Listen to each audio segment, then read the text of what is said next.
अच्छा लगा भाई। एक बार ईमानदारी से दोनों हाथ ऊपर उठा करके एक बार ताली जरूर बजा दें और सम्मानित मुख्य मेहमान भी चेक कर लें।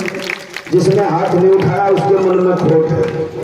आज संविधान साथियों 74वां संविधान दिवस है, तो इसको हमारे पत्रकार साथी और जो भी इस कमेटी के मेंबर्स हैं, सदस्य हैं, मैं उन सबका भी धन्यवाद करता हूं कि उन्होंने मुझे एक ऐसी अपॉर्चुनिटी दी।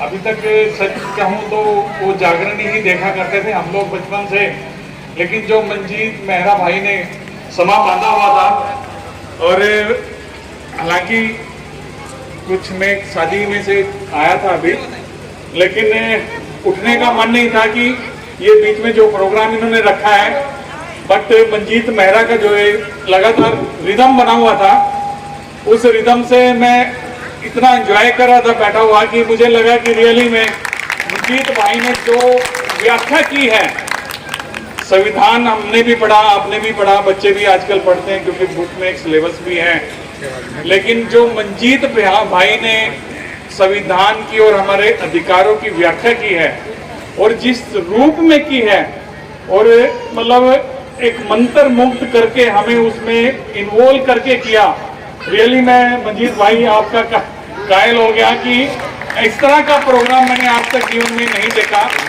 कि इस तरह की जो एक गुणगान और एक महिमा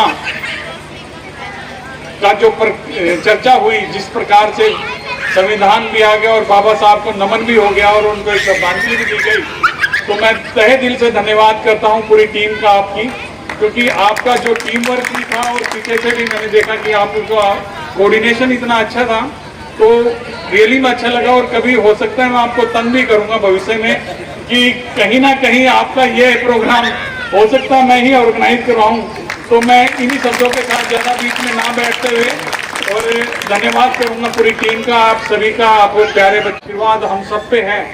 और मैं भी कहूँगा क्योंकि ये नौकरी भी शायद मेरे को बाबा जी के उस जो उन्होंने हमें अधिकार मिले थे उसी का एक तरह से ये एंट्री मेरी हुई है, और बाबा जी को नमन करता हूँ क्योंकि आप सभी जानते हैं कि बाबा जी ने उस समय वो सब चीज़ की, और जब शायद कोई भी हमें इतना समाज में अधिकार नहीं थे, और उस समय एक व्यक्ति ने आकर और सभी से लड़ाई करते हुए जिस तरह से अपने आप को प्रूव किया और अपने आप को सिद्ध किया, और उन्हीं का रिजल्ट है कि आज हम ऐसे भारत के नागरिक हैं जहां पर सम्मान, नागरिकता सभी के लिए बराबर है और कहीं भी आवागमन का साधन हमारे को उपलब्ध है।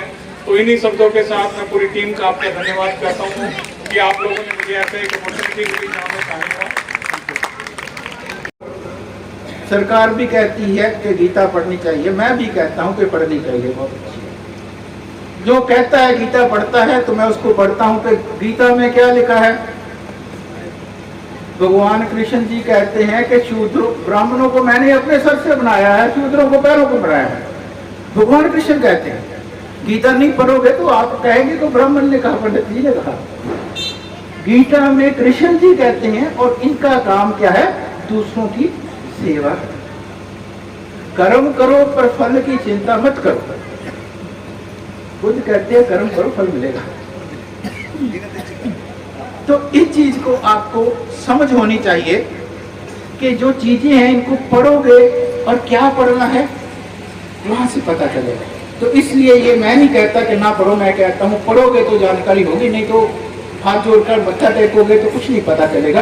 ऐसे ही मैं संविधान को मत्था टेकने के बहुत खिलाफ हूँ। संविधान कोई धार्मिक किताब नहीं है जिसको बदला नहीं जा सकता। जब ये बात कहते हैं तो वकील भी बैठे होते हैं।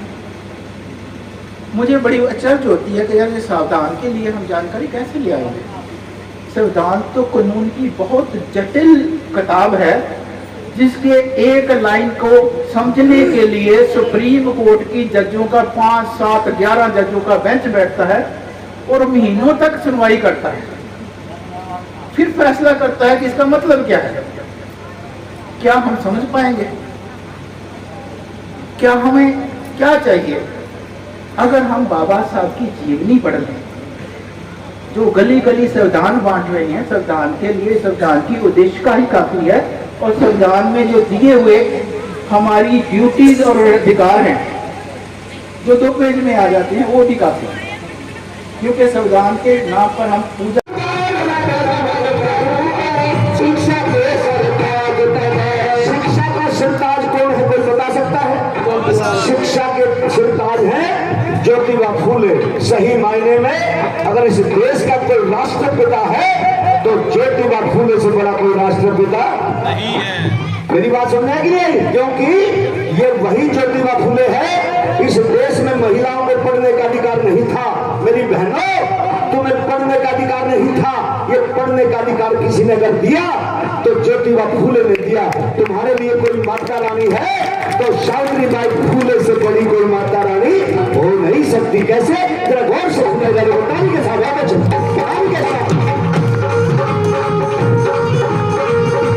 वो सीलों के ऊपर है। सील से जो भी सील का उल्लंघन करता है, जो सीलों को तोड़ता है, उसी के लिए भारत के संविधान में जेलों का प्रावधान किया। आज जो भी जेलों में बैठे हैं वो इस पंचशील को तोड़ते हैं, वही जेल में जाता है। और ऐसी कोई भी शक्ति उसको बचा नहीं सकती। अगर जो पंचशील को तोड़ेगा तो जेल में अवश्य जाएगा। तो कैसे है वो पंचशील? तो पहली जो शील आपने बोला कि पाणाति पाता वेरमणि शिक्षा पदन समादयामि, कि हम प्राणी मात्र, हम मनुष्य ऐसी शिक्षा ग्रहण करते हैं कि जीवन में किसी जीव को नहीं सताएंगे। ये पहला मार्ग है, ये पहला शील है। जिस प्रकार पानी मापने का एक यंत्र है लीटर, एक दूरी नापने का यंत्र है मीटर, एक ठोस पदार्थ नापने का यंत्र है किलोग्राम, उसी प्रकार मानव जीवन का भी एक पैमाना है, उसको कहते हैं पंचशील। तो पहला जो नियम है कि हम कभी भी जीवन में किसी जीव को नहीं सताएंगे, उनके प्रति प्रेम करेंगे, उनके प्रति प्यार करेंगे, कभी भी जीवन में नहीं सताएंगे। ये पहला नियम है। और हम जीव को सताएंगे तो कहीं भी दुख घेर लेगा। तो इसी बात पे जो है ना, गुरु कबीरदास जी हैं, गुरु रविदास जी हैं, गुरु नानक देव जी हैं, काफी महापुरुष आए हैं, उनने भी इसी शील को बोला है कि दया धर्म का मूल है, पाप मूल अहंकार। कह गए कबीरदास जी कि दया धर्म ना छोड़िए जब तक घट में प्राण। तो इस महापुरुषों ने उस शील को, उसी को बोला है, बुद्ध के मार्ग को आगे बढ़ाया है। दूसरा जो नियम है, अतिन्ना दाना वेरमणि शिखा पदन समादयामि, कि हम प्राणी मात्र हम ये शिक्षा ग्रहण करते हैं कि कभी भी जीवन में किसी की बगैर मांगे वस्तु ग्रहण नहीं करेंगे। बगैर मांगे कोई हम वस्तु लेते हैं तो वो चोरी है, और चोरी उसको कभी भी दुख में डाल देगी और उसको जो है ना विपत्ता में डाल देगी। तो कभी भी जीवन में शील को भी नहीं तोड़ना है। तीसरी जो शील है, कामेषु मिच्छाचारा वेरमणि शिक्षा पदन समादयामि, कि हम काम वासना के वशीभूत होकर कोई भी अनैतिक काम नहीं करने की शिक्षा ग्रहण करते हैं। प्रत्येक बहन बेटे को हम अपनी बहन बेटी समझेंगे, हम अपनी बड़ी को अपनी माँ और दादी के समान समझेंगे, तो जीवन में कभी दुख नहीं आएगा। अक्सर दुख इस शील को तोड़ने से आता है। चौथा जो नियम है मनुष्य का, कि मूसा वाता वेरमणि शिक्षा पदन समादयामि, कि हम प्राणी मात्र ऐसी शिक्षा ग्रहण करते हैं कि जीवन में कभी भी किसी की गाली गलौज चुगली जाति निंदा नहीं करेंगे, तो कभी भी जीवन में दुख नहीं आएगा।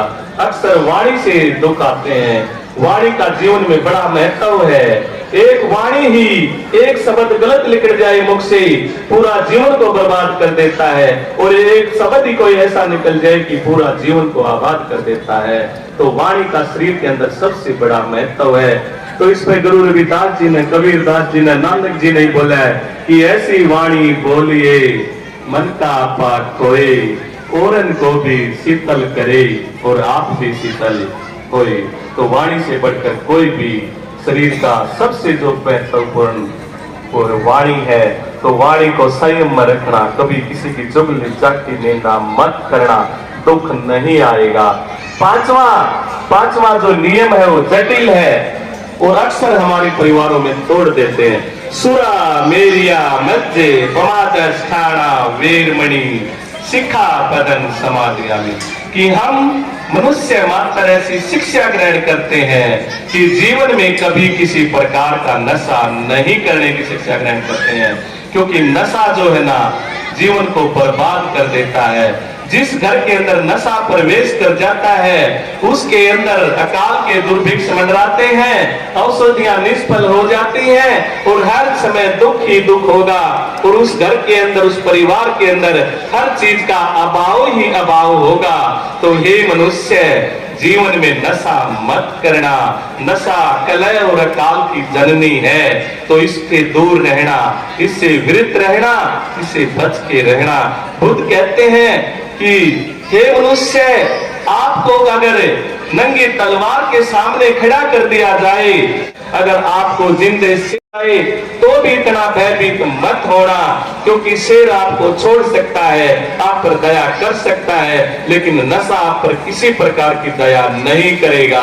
नशा धीरे धीरे पूरे जीवन को बर्बाद कर देगा और तबाह कर देगा। तो यही जो है ना बुद्ध का जो मार्ग है, बाबा साहब का जो मार्ग है, और बुद्ध बाबा साहब ने पूरा जीवन बुद्ध के लिए लगा दिया।